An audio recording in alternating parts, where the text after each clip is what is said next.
ಪ್ರಿಯ ವೀಕ್ಷಕರೇ ಸ್ವಾಗತ. ಅಯೋಧ್ಯೆ ರಾಮ ಮಂದಿರ ಹೊಡೆದಾಕಿ ಬಾಬರಿ ಮಸೀದಿ ತಲೆತ್ತಿದ್ದು ಏಕೆ, ಹೇಗೆ ಅನ್ನೋದರ ಒಂದು ಕಿರು ಇತಿಹಾಸ ನೋಡೋಣ. ಭಾರತದ ಉತ್ತರ ಪ್ರದೇಶದ ಶ್ರೀರಾಮ ಜನ್ಮಭೂಮಿಯಾದ ಅಯೋಧ್ಯೆಯು ಪ್ರತಿಯೊಬ್ಬ ಭಾರತೀಯರ ಪವಿತ್ರ ಯಾತ್ರಾ ಸ್ಥಳವಾಗಿದೆ.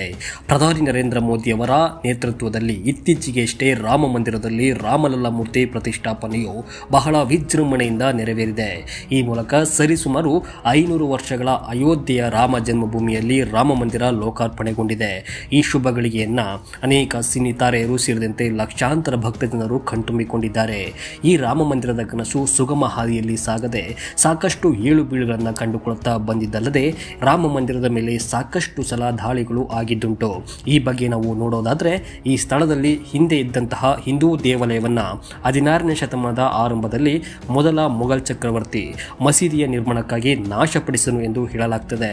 ಇದನ್ನು ತಂದು ನಂತರ ಆಧುನಿಕ ಕಾಲದಲ್ಲಿ ಬಾಬ್ರಿ ಮಸೀದಿ ಎಂದು ಕರೆಯಲಾಗುತ್ತೆ. ಪುರಾತತ್ವ ಶಾಸ್ತ್ರದ ಪುರಾವೆಗಳು ಮಸೀದಿಯು ತನ್ನದೇ ಆದ ಅಡಿಪಾಯವನ್ನ ಹೊಂದಿಲ್ಲ, ಬದಲಾಗಿ ಇದು ಹಿಂದೂ ದೇವಾಲಯದ ಮೇಲೆ ನಿರ್ಮಿಸಲ್ಪಟ್ಟಿದೆ ಎಂದು ಸಾಬೀತುಪಡಿಸುತ್ತದೆ. ವಾರಣಾಸಿ ಮತ್ತು ಮಥುರಾದಲ್ಲಿನ ಪ್ರಮುಖ ಹಿಂದೂ ಪೂಜಾ ಸ್ಥಳಗಳು ಸೇರಿದಂತೆ ಭಾರತದಲ್ಲಿನ ಸಾವಿರಾರು ಹಿಂದೂ ದೇವಾಲಯಗಳು ಮುಸ್ಲಿಂ ಆಡಳಿತಗಾರರು ಮತ್ತು ಆಕ್ರಮಣಕಾರರಿಂದ ನಾಶವಾಗಿದೆ ಎಂದು ತಿಳಿಸುತ್ತೆ. 19ನೇ ಶತಮಾನದ ಆರಂಭದಿಂದಲೂ ಕೂಡ ಈ ಸ್ಥಳದಲ್ಲಿ ರಾಮನನ್ನ ಪೂಜಿಸಲು ಹಿಂದೂ ಮತ್ತು ಸಿಖ್ ಪ್ರಯತ್ನಗಳು ನಡೆದಿವೆಯಂತೆ. 1949ರಲ್ಲಿ ಸರ್ಕಾರವು ಮಸೀದಿಯನ್ನ ವಿವಾದಿತ ಸ್ಥಳವೆಂದು ಘೋಷಣೆ ಮಾಡಿತು. ಇದು ಮಸೀದಿಯ ಬಳಕೆಯನ್ನು ನಿಲ್ಲಿಸಲು ಪ್ರಮುಖ ಕಾರಣವಾಯಿತಂತೆ. 1990ರ ದಶಕದ ಆರಂಭದಲ್ಲಿ ಈ ಮಸೀದಿ ಅರ್ಧ ಶತಮಾನದವರೆಗೆ ಬಳಕೆಯಲ್ಲಿ ಇರಲಿಲ್ಲ. 2019ರಲ್ಲಿ ಭಾರತೀಯ ಸರ್ವೋಚ್ಚ ನ್ಯಾಯಾಲಯವು ಆ ಸ್ಥಳದಲ್ಲಿ ಹಿಂದೂ ದೇವಾಲಯದ ನಿರ್ಮಾಣವನ್ನು ಮುಂದುವರಿಸಲು ಅವಕಾಶ ಮಾಡಿಕೊಟ್ಟಿತು. ಈ ಸ್ಥಳವು ರಾಮನ ಜನ್ಮಸ್ಥಳವಾದ್ದರಿಂದ ಹಿಂದೂಗಳಲ್ಲಿ ಹೆಚ್ಚಿನ ಗೌರವಯುತವಾದ ಸ್ಥಾನವನ್ನು ಪಡೆದುಕೊಂಡಿದೆ. ಪುರಾತತ್ವ ಮತ್ತು ಸಾಕ್ಷ್ಯಚಿತ್ರ ಪುರಾವೆಗಳು ಕೂಡ ಈ ಸ್ಥಳವು ಅನಾದಿ ಕಾಲದಿಂದಲೂ ಹಿಂದೂಗಳಿಗೆ ಆಧ್ಯಾತ್ಮಿಕ ಪ್ರಾಮುಖ್ಯತೆಯ ಸ್ಥಳವೆಂದು ಗುರುತಿಸಲ್ಪಟ್ಟಿದೆ ಎಂಬುದನ್ನು ತಿಳಿಸುತ್ತೆ. ರಾಮನ ದೇವಾಲಯದ ಪುನರ್ ಪ್ರತಿಷ್ಠಾಪನೆಗೆ ಸಂಬಂಧಿಸಿದ ಕೆಲವು ವಿಚಾರಗಳು ಇಂತಿವೆ. 2000 BC ಈ ಸ್ಥಳದಲ್ಲಿ ಧಾರ್ಮಿಕ ಪೂಜೆಯ ಆರಂಭಿಕ ಪುರಾವೆ. ತದನಂತರ 1528 ಮೊದಲ ಮೊಘಲ್ ಚಕ್ರವರ್ತಿ ಬಾಬರ್ನಿಂದ ದೇವಾಲಯ ನಾಶ. 1822 ರಾಮ ಮಂದಿರವನ್ನು ಧ್ವಂಸಗೊಳಿಸಿದ ನಂತರ ಬಾಬ್ರಿ ಮಸೀದಿಯನ್ನ ನಿರ್ಮಿಸಲಾಯಿತು ಎಂದು ನ್ಯಾಯಾಲಯದ ಅಧಿಕಾರಿಯೊಬ್ಬರು ತಿಳಿಸುತ್ತಾರೆ. 1885 ನಿರ್ಮೋಹಿ ಅಖಾಡ ಎಂಬ ಹಿಂದೂ ಗುಂಪಿನ ಮಹಂತ ರಘುಬರ್ ದಾಸ್ ಆ ಸ್ಥಳದಲ್ಲಿ ರಾಮ ಮಂದಿರವನ್ನು ನಿರ್ಮಿಸಲು ಅನುಮತಿ ಕೋರಿ ಮೊಕದ್ದಮೆ ಹೂಡುತ್ತಾರೆ. 1949 ಮೂವರು ಹಿಂದೂಗಳು ಮಸೀದಿಯಲ್ಲಿ ರಾಮನ ಮೂರ್ತಿಯನ್ನು ಇರಿಸಿದ್ರು. ಇದು ಮುಸ್ಲಿಮರ ಪ್ರತಿಭಟನೆಗೆ ಪ್ರಮುಖ ಕಾರಣವಾಯಿತು.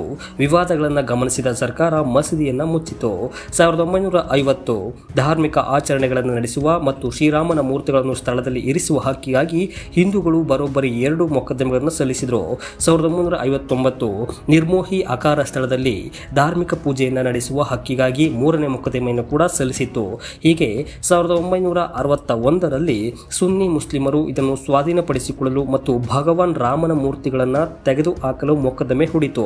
1989ರಲ್ಲಿ ಜಿಲ್ಲಾ ನ್ಯಾಯಾಲಯವು ಆ ಸ್ಥಳವನ್ನು ಹಿಂದೂ ಆರಾಧಕರಿಗೆ ತೆರೆಯಲು ಆದೇಶ ನೀಡಿತು. 1992 ಡಿಸೆಂಬರ್ 6ರಂದು ವಿಎಚ್ಪಿ ಮತ್ತು ಭಾರತೀಯ ಜನತಾ ಪಾರ್ಟಿ ಆಯೋಜಿಸಿದ ರ್ಯಾಲಿಯು 4 ದಶಕಗಳಿಗಿಂತಲೂ ಹೆಚ್ಚು ಕಾಲ ಬಳಕೆಯಾಗದ ಮಸೀದಿಯನ್ನ ಕೆಲವೇ ಗಂಟೆಯಲ್ಲಿ ಕೆಡವಿದ್ರು.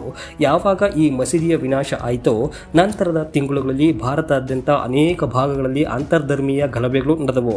ಹಲವಾರು ಸಾವಿರ ಜನರು ಸತ್ತರು. ನಂತರ ಭಾರತದಲ್ಲಿ ನಡೆದ ಭಯೋತ್ಪಾದಕ ದಾಳಿಗಳು ಬಾಬ್ರಿ ಮಸೀದಿ ಧ್ವಂಸವನ್ನು ಸಮರ್ಥನೆಯಾಗಿ ಬಳಸಿಕೊಂಡವು.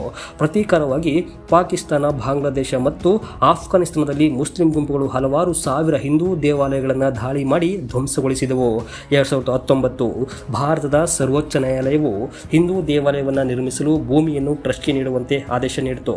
ಅಂದಿನಿಂದ ರಾಮ ಮಂದಿರದ ನಿರ್ಮಾಣಕ್ಕೆ ಹಿಂದೂ ಸಮುದಾಯವು ಸಿದ್ಧತೆಯನ್ನು ಮಾಡಿಕೊಂಡಿತ್ತು. ಇದೀಗ ಸಮಸ್ತ ಹಿಂದೂಗಳ ಬಹು ವರ್ಷಗಳ ಕನಸು ನೆರವೇರಿದೆ. ಪ್ರಿಯ ವೀಕ್ಷಕರೇ, ಇನ್ನು ನಮ್ಮ ಈ ಸ್ಟೋರಿ ನಿಮಗೆ ಇಷ್ಟ ಆಗಿದ್ರೆ ಒಂದು ಲೈಕ್ ಕೊಟ್ಟು ಶೇರ್ ಮಾಡಿ. ನಮ್ಮ ಈ ಸ್ಟೋರಿಗಳ ಬಗ್ಗೆ ನಿಮ್ಮ ಅನಿಸಿಕೆ ಅಭಿಪ್ರಾಯಗಳು ಏನು ಎಂಬುದನ್ನು ನಮ್ಮ ಕಮೆಂಟ್ ಬಾಕ್ಸ್ನಲ್ಲಿ ಕಮೆಂಟ್ ಮಾಡಿ. ಜೊತೆಗೆ ನಿಮಗೆ ಯಾವ ರೀತಿಯ ಸ್ಟೋರೀಸ್ ಬೇಕು ಅನ್ನೋದನ್ನು ಕೂಡ ನಮ್ಮ ಕಮೆಂಟ್ ಬಾಕ್ಸ್ನಲ್ಲಿ ಕಮೆಂಟ್ ಮಾಡಬಹುದು. ಈ ವಿಡಿಯೋ ನೋಡಿದ್ದಕ್ಕಾಗಿ ಧನ್ಯವಾದಗಳು.